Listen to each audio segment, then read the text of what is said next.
right to say it, a program in its sixth year on television.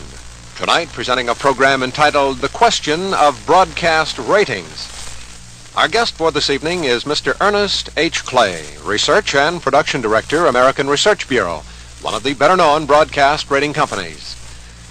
And to question our guest, Terry Turner, television critic for the Chicago Daily News, and Laurent, television radio editor for the Washington Post.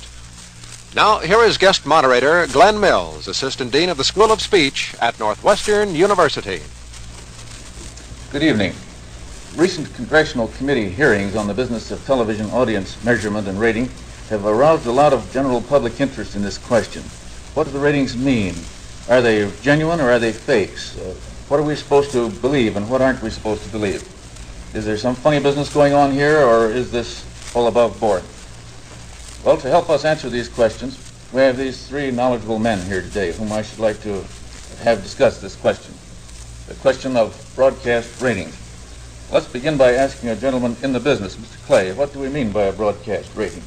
Well, Dean, broadly speaking, what we mean by broadcast rating is the figures which are estimates of the audience tuned to a station or a program. Well, I'd like to ask a couple general questions for the benefit of viewers who are vaguely familiar with ratings. They know ratings in the terms of the top 10, or they know that a show has gotten a rating of 20 or 30. What do you mean, for example, if you would explain to them what a rating of 30 means?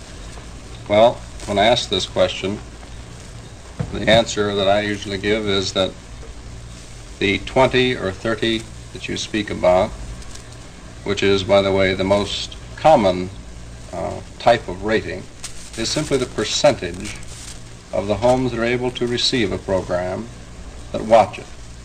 Thus, if your top program in Chicago gets a rating of 30, this would mean that 30% of the homes with TV in the Chicago area were watching the program. Well, the second question, obviously, is where do you get this figure of 30%? Who tells you? How do you operate to find the statistic? Well, there are a great many different means for measuring television audiences. ARB employs primarily the diary technique. Now, this is a term we use to describe a method that entails calling up families, asking them to participate in your survey, and then sending them a little booklet which we call the diary. And this is a form in which they keep a record for a full week of their viewing. These are then returned to us, and it is from these that we tabulate our results. How many will you ask, Mr. Clay, in a city the size of Chicago, for example, how many people will you ask to fill out the little booklets? Well, in the case of our latest Chicago report, we actually had 458 families who cooperated and did return these. In order to get that, we have to ask in the neighborhood, in this case of around 900 families, to cooperate. Now, I have the ultimate question that is always asked me when we get into a discussion of ratings, and I will pass it on to you. How can 458 people in Chicago tell you what 2 million television homes are watching? Well, I like to quote Jim Seiler on this. Jim has a very nice response. This is your boss? That's right, excuse me. Jim Seiler. His response on this, in regard to small samples, generally goes this way. If you feel that a small sample is inadequate to measure a large total, remember this the next time you have a blood test. And now, don't go too far there, Henry. We're right into the area called scientism the minute we hit this. We go from a fixed situation where you can control other factors. We jump into human behavior, where we multiply, I gather from the testimony before the committee, by about 7 million, the number of variables available to us. And they're not the same thing at all. They are not comparable, really, are they? It's a good, quick answer, I'll grant you. And Jim uses it that way, I'll grant you that. But it really isn't a definitive test, is it? Well, your answer, I would answer you this way. It is certainly, like all analogies, false. Thank you. Because they are such. It is simply a means of illustrating the concept which does underlie both of these, and that is the concept of probability theory. This What's is the plus and minus factor of error there? How big is the margin for error in projecting from, let's say, 400 homes to the 2 million people, 460 homes to the 2 million people in Chicago? How big could your error be there? When you say a 30 rating, it could be as small as how much and as big as how much? right. Well, this I can get very easily from the back of our report here. For instance, let's take this program we spoke of, which may get a 30 rating. Yes. Now, with this sample size of 458, which was the one for this report, I quote that correctly, yes, we would get, for a rating of 30, about, we would say, with 95% chance of being correct, that rating fell between 26 and 34. Anywhere from 26 to 34. That's correct. But Hank, you do know through no fault of the American Research Bureau that in spite of this variation, these things are used with great precision. There was testimony before that committee. If the cost was $2.96 per thousand, that was all right. If it got up to $4 to $3, an increase of 6 cents dropped the program. It no longer is a good sales vehicle. Well, certainly, the way these things are used, each individual user of ratings has his own means, I'm certain, of using them. Insofar as the degree of precision, I'd like to say this point, which I think is often missed, that when you are buying, even though you have a range of error, and by the way, let me emphasize that statistical error is not the only error we're dealing with in these reports. I quite agree with you. There are other, such as the non-response, people who don't cooperate, that type of error. But statistically, if you consistently make your choice on the actual reported figure, this is known in statistics as the best guess figure. Well, it was the guess I was trying to get in there as opposed to the precision. There is a body of people in the television industry who do use these figures with great precision. When I have raised the question about it being a guess, they turn and look at me as though I were insane and say, "Are you kidding? This is scientific." Well, the fact, of course, is it is scientific, but it is still a guess. Mr. Clay, I'd like, in what way is it scientific? Let's assume, just for the sake of the following question, that the 450 people can give a reasonable definition of what 2 million people are doing. Assuming that, how were the 450 selected? Where did they come from? Who picked them? Do they represent the entire population, or do they represent everybody that lives on one particular side of town? How do you, as a researcher, making your survey, decide which 450 people are going to be involved? Well, ARB employs sampling from telephone directories. Now, the reason we do this is because telephone directories as such are the most current and up-to-date listing of families. They also encompass, in the Chicago area and most areas of the country, a very high proportion of all the families. So our system for measuring, taking Chicago as the example again, would be first of all to define a geographic area wherein the television stations that are located in Chicago have an audience. This is called the universe, I believe. This is correct. Well, in Chicago, for example, our stations reach over into Indiana and southern Illinois, Wisconsin, and over into Michigan. That's quite correct. So you're going to check people in all that area, is that correct? That is correct. And what we do then is we essentially draw a number of what we call sampling points in each county throughout this defined area. And these are drawn proportionate to the number of homes in each one of these counties. And then we sample, we send out the diaries, we endeavor to get... Now, wait a minute, I'm confused already.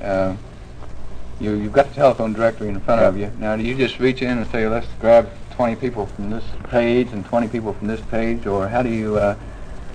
you're just picking them at random out of the telephone directory, Right. Is that correct? I'm afraid that I tend to lapse into our lingo in the research business. What we use is a method of sampling from a given directory. Let's say that in the Chicago Metropolitan Directory we wanted to get 350 people to cooperate, just in the metropolitan or the central directory zone. What we would do is estimate how many different columns we would have to go through in this directory. We'd take the total number of columns in the directory divided by 350.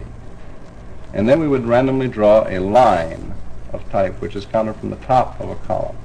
And then every one, let's say every 10th column would give us 350. We would go through every 10th column then, looking at the line that we randomly selected and say, this is a person who belongs in our sample.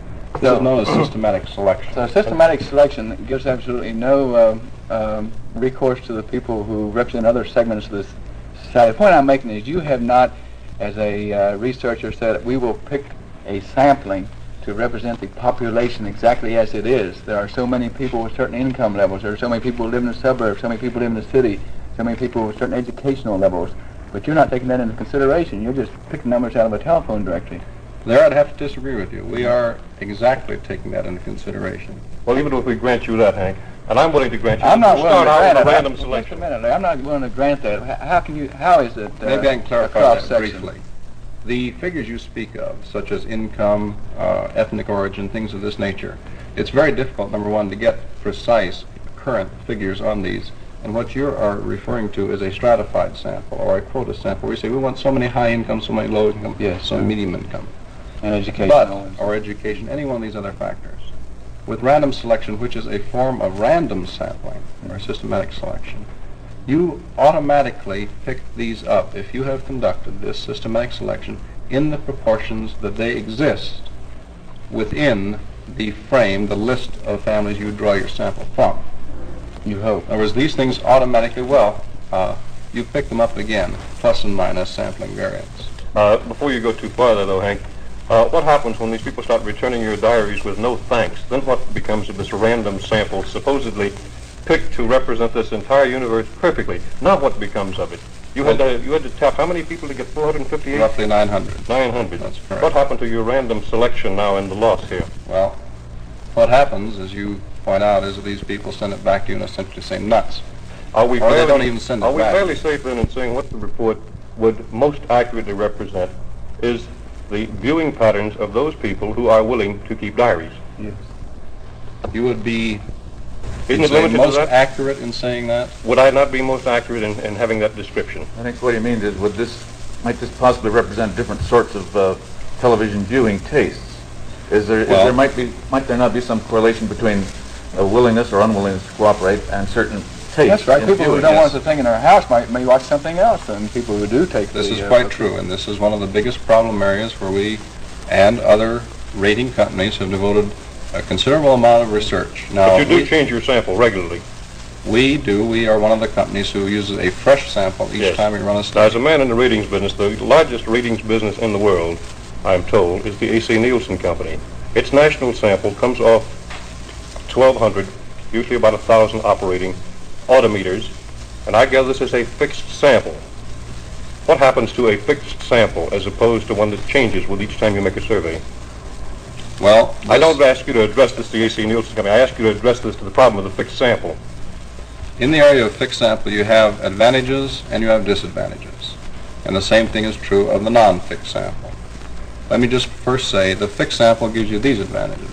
That when a change occurs and you're measuring the same families, the change is more significant than if you're using different families.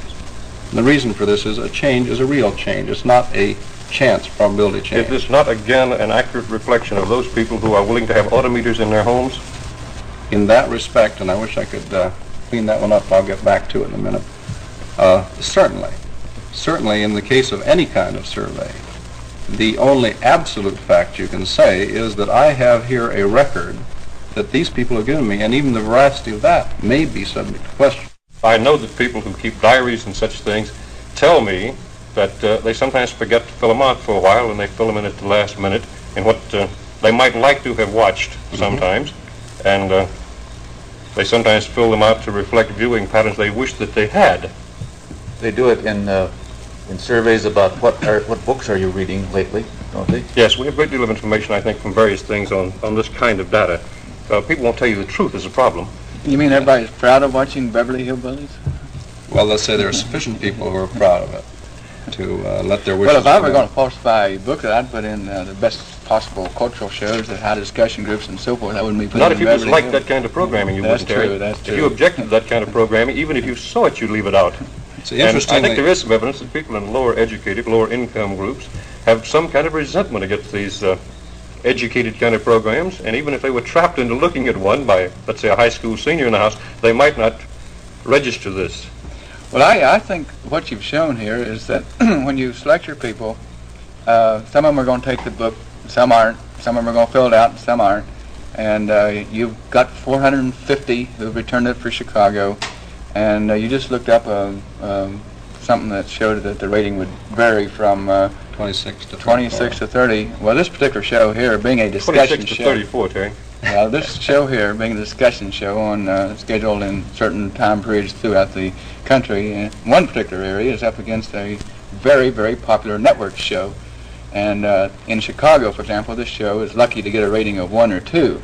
On taking what you've got, your variance, I think you called it, this show either has no audience, and we're wasting our time, or it has twice the audience that we think it's got, based on the book alone.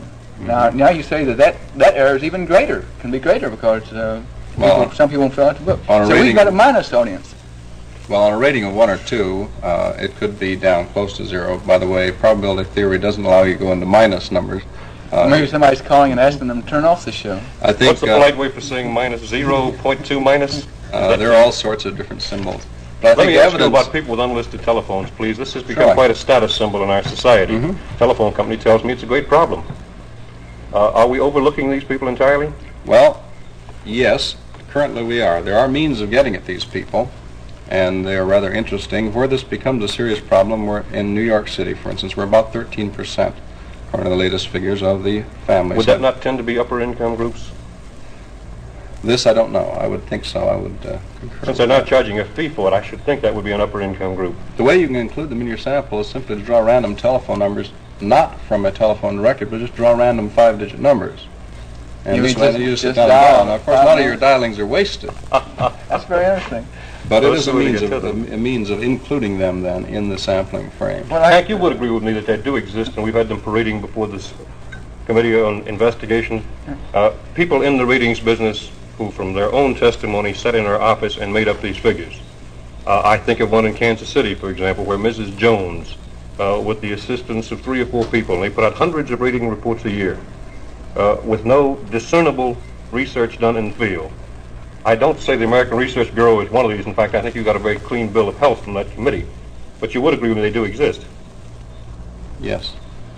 Unfortunately, and I think this is true probably in almost every area of business, there are some who will try to go it, shall we say, by not performing what they claim to perform. But then there are ratings that are completely meaningless, fiction. But these do exist. Certainly. I believe these were primarily in their radio ratings. Well, do you rate network shows on a national level? You do, don't you? We do that also. Well, now, how many people do you ask there? You asked 450 here, for example, to find out what's happening in Chicago. How many do you ask to find out what's happening in the nation? Well, our national network report is based on 1,500 homes responding. So that's 1,500 people representing 188 million people. That's correct. Well, it's Or homes 45 representing roughly 50 That's million right. homes. Pardon me. That's 1,500 homes representing 45 million or 50 million About television. 50 million homes all Do they change from month to month? Yes, these change in every survey. ARB's general practice is to change the sample. By the way, let me get back to that. The advantage of changing a sample is that if you have a sample which has a bias in it one time, the next time you come around, your chances are you won't pick up that bias. As a matter of fact, the chances are extremely small that you can get the same bias twice in a row. Hank, aren't you saying here that a single rating report is almost meaningless by itself? No, I am not saying that. What value is the single rating book to you, since you cannot see trends in it, and since it may represent a biased sample? Well, trends certainly are a valuable piece of information. This is several reports. However, an unbiased estimate, which is the best guess that I referred to earlier, is also of value to you. Now, if this thing is an error, I don't agree with the idea that personally, and I'm going off the CCNY statistician here, that if there's bias in this report, it is not better than nothing, it is worse than nothing, because it robs you of your own individual initiative and thoughts in these matters. Would you disagree with that? I wish you'd restate that. I don't You quite... probably disagree with it if you understood it. I think you probably would. Dr. Arkin of the Yes. City College of New York Bureau of Statistics did not accept the argument put forth by many people from rating services that a report by itself, a single report, reflecting any kind of bias that might be in there, they said it was better than nothing. He said it was not better than nothing. It frequently was worse than nothing because it robbed you of the validity of your own thinking, your own initiative, your own estimates, and information that would come to you from other sources mail, personal responses, and so on. Mr. Arkin, although he's an eminent statistician, has engaged in a non sequitur here. A Now, non it doesn't sequitur? follow that because you're using a biased estimate, if it is biased, that necessarily you throw everything else to the winds. I think this is Terry what would it agree seems- with me that our own impressionistic information in this area is once the book is there, this is the definitive word. They do use it, as you well know, in the advertising agencies and at the network programming level and sponsor levels. In many cases, not in all cases, but in many cases, they buy a program or they sell a program or they set up a schedule based only on what the figure says on the little book here. And his point is that if this thing is wrong, and a guy has decided he's going to put a program on and thinks it might go, but the book says it, then the system is I was giving you an wrong. opportunity, I thought, to say what Mr. Seiler had said during the hearings, that nobody should make decisions based on a single rating report. That's correct. We do recommend that people certainly should take into consideration a trend. They do, though, don't they? And many of them do. And again, because, and I don't mean to say that some people don't misuse these things. I'm certain there are a great many that do misuse ratings. But to indict the whole broadcast industry or the advertising industry because some misuse some facet such as ratings, I think is the problem that I think your random bothers projection me. is too great there. I don't think anybody has indicted the entire broadcast industry. I think it was mentioned as a factor in the ratings business. The reason why people are concerned about it is because it sets up what they're going to see on television. And I have written maybe I can't remember how many columns I've written about ratings. And it's a subject that's impossible to explain to readers and viewers because they are always confused by it. The only thing they know is that the industry is using ratings to establish programming that they, in all cases, don't agree with. And as you said, it's often misused. And I find it appalling that an industry could base its decisions on something that can range 26 to 34 if everything was all right to begin with, which it wasn't. And I think the figures shown in Washington at the hearing was that one point on a network level could mean, what was it, right, $10 million, $1 million in revenue, some They would pay $100,000 per rating point, I believe, was one of the things they mentioned. And, Well, see, again, they're engaging in picking out extremes. And this I think it would be helpful if we had Mr. Laurent describe his experiences at the recent congressional hearings. I think we have talked around this point. Many of our viewers may not know just when these hearings were and what all came up. Well, I try not to give you a very long answer, Gene Mills. Congress has been interested in this problem for at least 5 years. They commissioned a study by the American Statistical Association, which said in essence that statisticians endorsed methods used by statisticians, and that the rating services were more sinned against than sinning. Now, I have never, I hope, intimated that anybody was doing any fakery here in the ratings business, except for some companies we could describe, very small organizations. I think they do the best job they can based on the economics available. This has been demonstrated, I think, fairly well during those hearings. They went on for 6 weeks. It was, to say the least, a rather good education in statistical theory, random selection, projection, and the effect these have on the broadcasting business.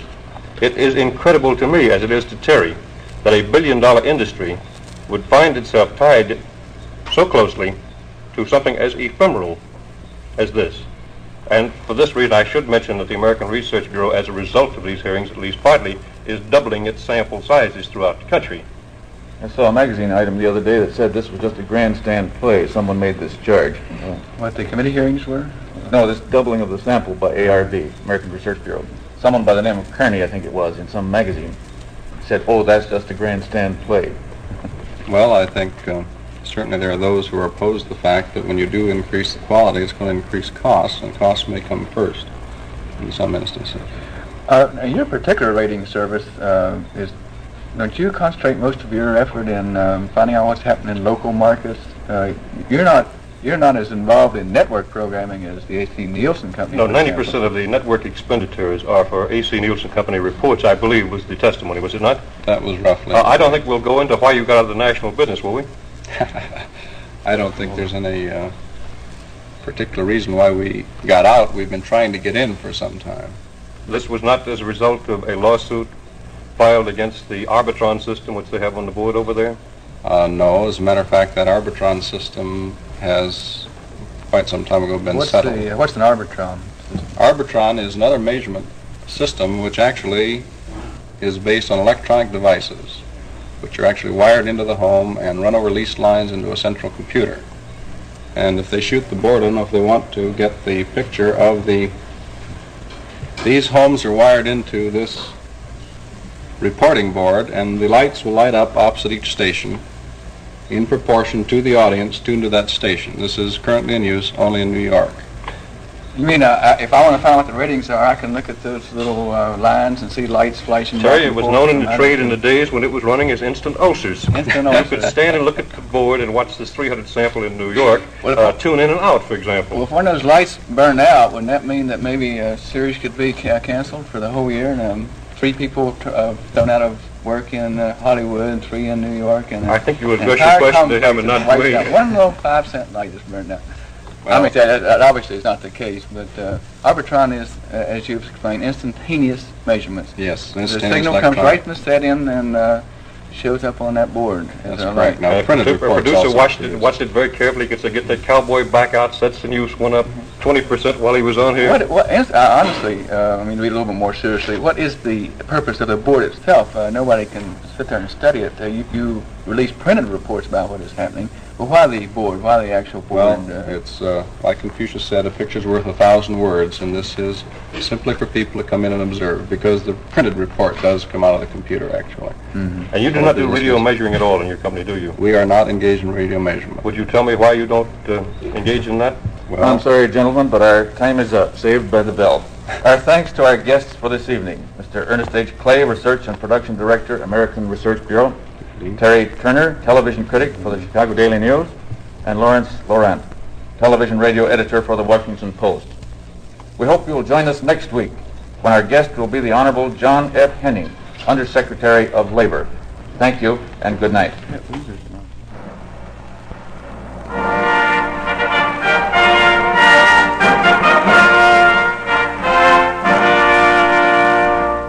I disapprove of what you say, but I will defend to the death your right to say it. Your Right to Say It. A program in its 6th year on television is a presentation of Northwestern University and WGN Public Affairs. Guest moderator was Glen Mills, Assistant Dean of the School of Speech, Northwestern University. Your Right to Say It is produced and directed by Robert W. Thomas and J.R. Gregoris. George Bauer speaking.